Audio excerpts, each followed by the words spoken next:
Praise the lord. తనని ఎంతో ప్రేమించే తండ్రి, తను ఎంతో ప్రేమించే అన్నదమ్ములు, హ్యాపీగా ఉన్న యేసేపు లైఫ్‌లో ఒక్కసారిగా ఏం జరుగుతుందో అర్థం కాని పరిస్థితి. ఎందుకు అన్నయ్యలు తనను కొడుతున్నారో తనకు తెలీదు. ఎందుకు గోతిలో పడేశారో తెలీదు. ఒక దేశానికి తను ఎందుకు బానిసగా అమ్మేస్తున్నారో కూడా తనకు తెలీదు. తప్పు చేయకపోయినా తనసలు జైల్లో ఎందుకు పెట్టారో తెలీదు. తన జీవితంలో అసలు ఏం జరుగుతుందో ఏమి తెలియని అర్థం కాని పరిస్థితిలో ఉన్నాడు యోసేపు. కానీ యోసేపుకు తెలిసింది ఒక్కటే, ఎట్టి పరిస్థితుల్లో కూడా దేవునికి విరోధంగా ఏ తప్పు పాపం చేయకూడదు అని. అందుకే యోసేపు పరిస్థితిని తలక్రిందులు చేసి గొప్పగా ఆశీర్వదించాడు దేవుడు. అంతకుముందు తన గత జీవితంలో తనను కొట్టినవారు, తిట్టినవారు, అన్నదమ్ములు, తండ్రి, దేశస్థులు, రాజు, తనపై నేరం మోపిన వారు కూడా అందరూ ఇప్పుడు యోసేపుని గౌరవిస్తున్నారు. యోసేపు జీవితం ఎంత మారిపోయిందో కదా.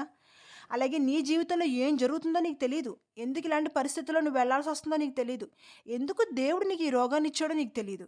తప్పు చేయకపోయినా నువ్వు ఎందుకు శిక్ష అనుభవిస్తున్నావో నీకు తెలీదు. ఇటువంటి భయంకరమైన పరిస్థితుల్లో నువ్వు ఎందుకు జీవిస్తున్నావో నీకు తెలీదు కదా. కానీ దేవుడు నిన్ను చూస్తున్నాడని, దేవునికి విరోధంగా ఏ పాపం చేయకూడదని భయభక్తులు కలిగి నువ్వు యథార్థంగా కానీ జీవిస్తే నీ లైఫ్లో ఉన్న వారందరూ కూడా నిన్ను గనపరిచే రోజు ముందుంది. ఆమేన్.